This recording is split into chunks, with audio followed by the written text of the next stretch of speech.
Isa sa bawat 2 Pilipino ang kontento sa performance ng gabinete ni Pangulong Ferdinand Marcos Jr. Batayan sa Tangere Survey na isinagawa noong Pebrero. Wait lang. Meron palang nagsabi dito si Makagago, binabanatan si VP Sara Duterte. Can you send me the link?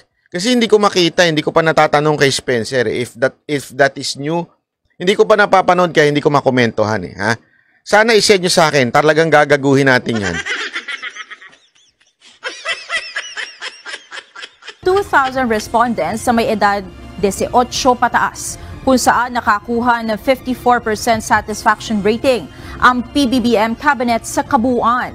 Mas mababa ito ng ilang puntos sa trust ratings noong buwan ng Enero. Sa nasabing survey, 17% sa mga respondents ang nagsabing very satisfied.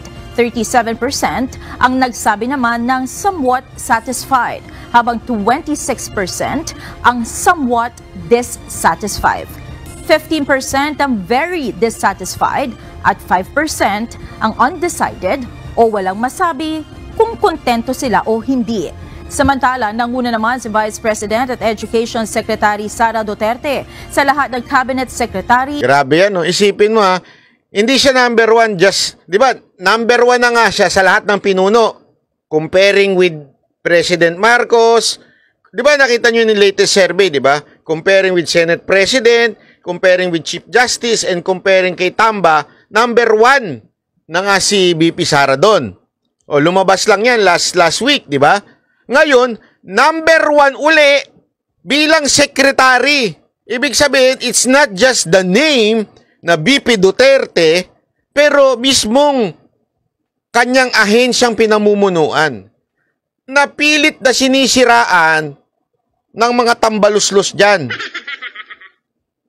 Alam mo, sabi ko sa inyo, magaling din talaga sa strategy to si VP Sara Duterte. Tahimik lang pero rock. Isipin niya, tahimik lang, kahit anong batikos, trabaho lang ng trabaho. Kaya tuloy ayan. Na pinagkakatiwalaan sa ilalim ng PBBM administration. Nakakuha si VP Sara ng 65% trust rating. Katulad yan na nakuha niya. Ayan. So, noong buwan ng Enero na 65%. So ayan, no, consistent to, 65%. Siya ang pinakamataas na government secretary o gabinete ni Pangulong Marcos. Palakpakan naman natin. Ay nako. Alam mo, diyan mo talaga malalaman na yung mga kinuha ni Tamba, kukuha ko sa'yo, Tamba, makinig ka sa akin. Alam ko nakikinig kayo dito eh. Sure ako. 100%. Sayang yung pera nyo. Sayang yung pera ninyo dito sa mga vlogger na kinuha ninyo.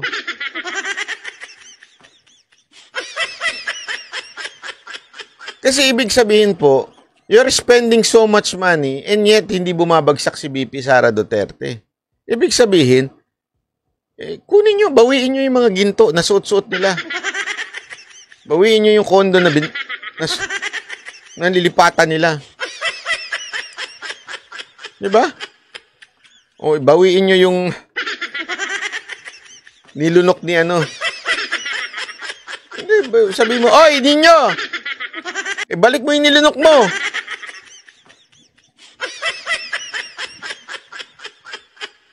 Oh, pati to si Jared, oh, di ba? I mean, pambihira, hindi pa rin napapaayos yung mukha niya. Hanggang ngayon, puno pa rin ng tagyawat. Huwag kang ganyan banat bay, baka makarma ka. Hindi, kasi kukuha na lang kayo. Hindi, alam mo, ang kagalang-galang na speaker. Kukuha na lang kayo, tanga pang vlogger. Si Coach Jared pa talaga. Si Coach Jared, hindi ka nga tatagal na isang minuto dun eh. Yun ang taong magbabasa, tapos tatawang mag-isa.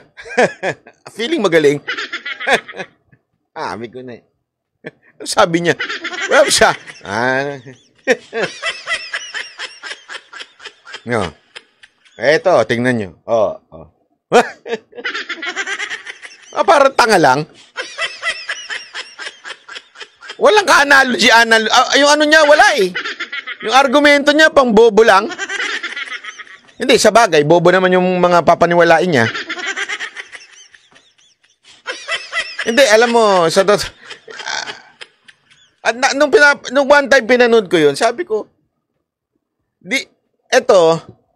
pag pinanood mo siya, you would really understand kung bakit ganun bobo yung mga tanso. Kasi kung ganito ang pinapanood ninyo, it speaks so much of sino kayong mga tanso. Diba? Tuwan-tuwa sila kay Ninyo. Ibig sabihin, war freak lang kayo. Tas tuwan-tuwa kayo sa isang taong nagpapakita ng kung ano-ano habang nagla-live. Kasi tandaan ninyo, kung sino yung pinapanood ninyo, it reflects so much of your character. Kaya nga kayo natutuwa doon sa tao na yun eh. Kasi, nakaka-relate ka. Gets ninyo? Pareho kayo ng opinion, damdamin, utak, puso. Diba? Kaya nga mo siya pinanonood kasi you're learning from him. At the same time, you are agreeing together. Diba? O, sabi nga ni Diego, birds of the same feather flocks together. Sorry. So, nung pinanonood ko si kaya pala sabi ko, mabababaw ang tanso. Hindi, kaya pala sila mabababaw kasi ang vlogger nila, ang bababaw din. Dugyot na mabababaw pa.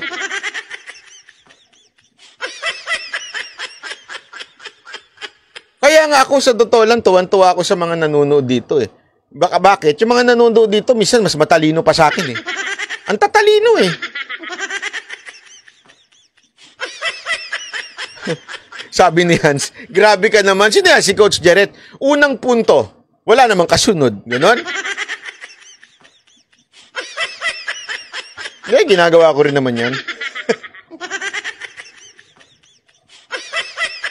Lastly, wala naman na una, lastly na kagad. Hindi, totoo lang. Nakakatuwa kayo mga banateros. Kayo mga banateros, matatalino kayo. Walang bobo dito eh.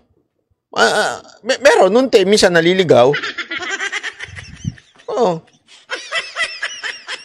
Pero maganda yung argumento ninyo eh. Minsan pag nakakabasa pa nga ako ng mga argumento ninyo, di ba? Pinupulot ko pa nga yun, sinasabi ko na, wow, ganda ng argumento nito, di ba? Ganun eh. Kaya you should be proud banateros. At dahil proud banateros kayo, meron kayong sombrero. Uy. Mayayari ka boy, mga maling balita nyo ay kanyang itataboy. Kapag pumanat siya boy, ay siguradong pusoy. Sisilabang ka ng buhay sa nagbabagang apoy. Bakit may